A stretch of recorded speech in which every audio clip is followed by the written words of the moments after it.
This is CBS News Chicago. Topping your 10 at 10, the arrest in connection to two people killed in Sheridan, Illinois. Our Asal Razai was one of the first reporters on this scene yesterday. She continues to follow the case and joins us live in our newsroom. Good morning, Asal. Yeah, Marie, good morning to you. It was in an active police scene that lasted over 12 hours yesterday. A law enforcement plane finally spotting the suspect's red pickup truck and found him hiding in brush about 30 miles from that scene in Sheridan, Illinois. The LaSalle County Sheriff's Office identifying him as 45-year-old Ronald Martin Jr. He's on your screen right now. He's facing 6 counts of murder for the 2 people he's accused of killing. This all started early yesterday morning. We're told 2 calls came in about 30 minutes apart. The first one just before 1 a.m., someone calling in gunshots. The next call, an active fire. You can see damage on that roof from the flames. Once that fire was out, deputies found 2 people dead inside one of the homes on the property. 2 other people were told managed to escape. One of them is the person who called 911. The other was injured somehow while fleeing the home. The threat is taken away. He's off the street and he's in custody. We found the suspect hiding and he was taken into custody without incident. And Martin's background shows he did time in prison for a robbery and aggravated assault conviction back in 1997. We're still trying to find out more about the victims this morning and exactly how they died. Law enforcement on the scene yesterday telling us autopsies will start happening this morning at 8:30. We're staying on top of this story, Marie, and we'll have updates as they continue to come into our newsroom. I'm Asal Razai, CBS News Chicago. Asal, thank you for that live report. 2 men are now in the hospital after an argument on a CTA train led to a fight on the platform. This happened at the Clinton Blue Line stop a little before 1 a.m. on the near west side. Police tell us a 50-year-old man was attacked by another man when he then stabbed his attacker in the chin. The 50-year-old man is in serious condition. It's not clear what condition the accused attacker is in. Paramedics rushed one person to the hospital after a fire overnight in the Belmont Cragin neighborhood. Our nonstop news crew spotted firefighters at a smoky scene on Deming Place near Laramie before 5 this morning. They were able to quickly get that fire under control at the home. They are still not sure how it started. We don't know the condition of a person that was taken to the hospital from that scene. 8 years after their home was wrongly raided by Chicago police, we are hearing more from the Mendez family. This week, they were awarded $2.5 million from the city. Their case was part of a years-long CBS News Chicago investigation on wrong raids. In 2017, Peter Mendez was just 9 years old when the family says police pointed 2 guns at him. Officers also handcuffed his father, but in the end, it was at the wrong apartment. This week, City Council awarded the family $2.5 million for that mistaken raid. Peter, his father, and their attorneys will discuss this incident this morning. We'll bring you more from that throughout the day. Illinois Comptroller Suzanna Mendoza will not be on the campaign trail next year. Instead, she is planning a thank you tour. Mendoza announced this week she won't be running for a fourth term, and that led to some speculation that she'll be running for mayor of Chicago in 2027. The Comptroller would not talk about a possible mayoral campaign, saying she's reflecting on her time in office and excited for the future. For me, this is a moment to evaluate the many accomplishments. What more do I want to do? What's that next big challenge?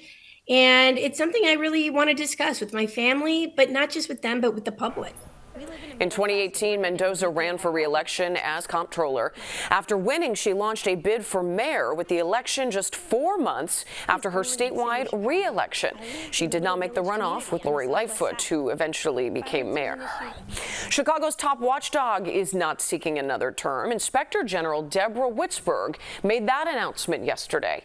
The decision comes after Chicago City Council approved some new ethics reforms that would give the IG more latitude. The new ordinance would have them have more access to certain records and let them limit when a city attorney can attend investigative reviews. Witzberg was appointed Inspector General in 2022 for a 4-year term. In a statement, she said she looks forward to passing along a more effective and independent office. The Chicago casino still under construction, but it may soon have new competition. The Sun-Times says 2 aldermen have introduced ordinances to legalize video gambling in the city. 9th Ward Alderman Anthony Beal wants to do it citywide, allowing machines in bars and restaurants. But 36th Ward Alderman Gilbert Villegas is focusing on the airports, authorizing machines after security checkpoints at both O'Hare and Midway. Villegas told the paper that there's an opportunity to capture an audience that may not even be going into the city. He also noted people get to airports 2 hours before their flights and could have time to kill. We now want to take a live look over downtown as we look out into Lake Michigan. Sailors are getting ready to hit the water for the oldest annual freshwater race. Today is the 116th edition of the Race to Mackinac. Boaters will be racing more than 330 miles from Chicago to Mackinac Island in Michigan. Nearly 300 boats, 2,500 sailors, all taking part. This is hosted by the Chicago Yacht Club, which is celebrating its 150th anniversary. The cruising division, which has a more leisurely pace, sets sail this afternoon. The racing division that features those faster boats, they will take off tomorrow. If you'd like to watch this, you can stick with CBS News Chicago. We are streaming the start of the race today and tomorrow live on Pluto TV, our CBS News app, and Paramount Plus. You can watch us beginning at 2:30 in the afternoon.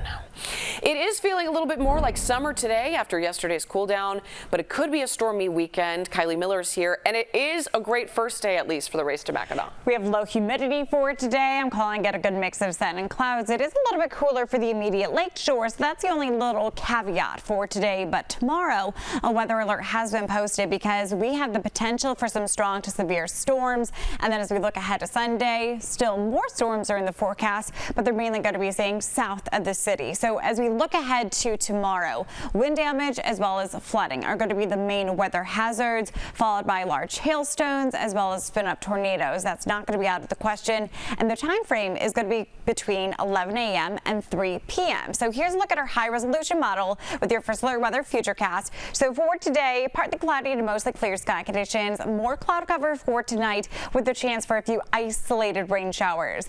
As we fast forward the clock and stop it here at 11 a.m., our northern suburbs going to be dealing with strong rainfall as well as some decent storms, and that is going to continue to move through Chicago closer to about 12. And then by the time we hit about 3, this decaying line of showers and storms finally pushing out of the viewing area, but we're still going to be dealing with some rain showers and some storms for the rest of the day tomorrow as well as your Sunday. We've been highlighted under a level 2 out of 5 on the risk scale for the potential for that significant weather coming our way for tomorrow. Again, the main risk hazard will be some intense rainfall, especially across our southern suburbs. We could see upwards of about 2 to 2.5 inches of rainwater. For today, 82 degrees for your high. Again, a good mix of sun and clouds. Then for tonight, temperatures dip down into the 60s. It is going to be turning more muggy for tonight, but we're really going to ramp up those numbers for next week. Wednesday and Thursday, more weather alerts have been posted due to this extreme heat. It's going to be very dangerous, feeling like we're in the triple digits for your Wednesday and Thursday afternoons. Marie? Kylie, we appreciate that first alert. Thank you. In Washington, House Republicans approved the $9 billion spending cut bill. It eliminates roughly $8 billion from foreign aid programs. Another $1 billion will be sliced from public broadcasting. These changes were all recommended by the Department of Government Efficiency. The bill now goes to the president's desk for his signature. Senator Dick Durbin will be speaking about the bill that's canceling all federal funding for PBS and NPR.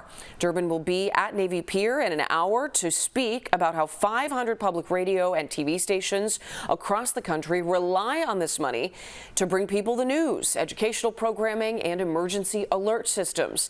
That includes stations like Chicago's WBEZ and WTTW, as well as rural Illinois public media stations. The White House says that President Trump has a, quote, benign and common vein condition. It's known as chronic venous insufficiency.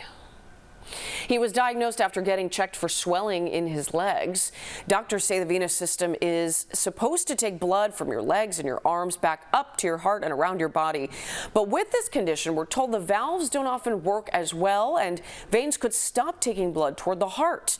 Instead, it will pool in the legs. That could cause discoloration and swelling. It's a clinical diagnosis, but they also want to make sure the heart's okay, the kidneys are okay.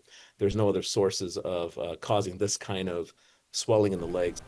President Trump's physician says his exam did not reveal any evidence of a more serious condition.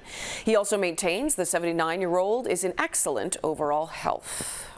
Attorney General Pam Bondi is getting a look at Alcatraz. Her visit to that former island prison in the San Francisco Bay comes as President Trump wants it reopened. Alcatraz, which housed the likes of Chicago's own Al Capone and other gangsters, was closed more than 60 years ago. It was considered too expensive to maintain. White House Press Secretary Caroline Leavitt says the worst of the worst criminals will be sent there once it reopens. She added it will also be used as a holding center for people who came to the U.S. illegally before they are deported. Questions swirling this morning around a marathon world record that was set here in Chicago. The first woman to cross the finish line at the 2024 Chicago Marathon was Ruth Chepngetich. Not only that, she set a world record doing it. Now she is accused of doping after testing positive for a banned diuretic and masking agent.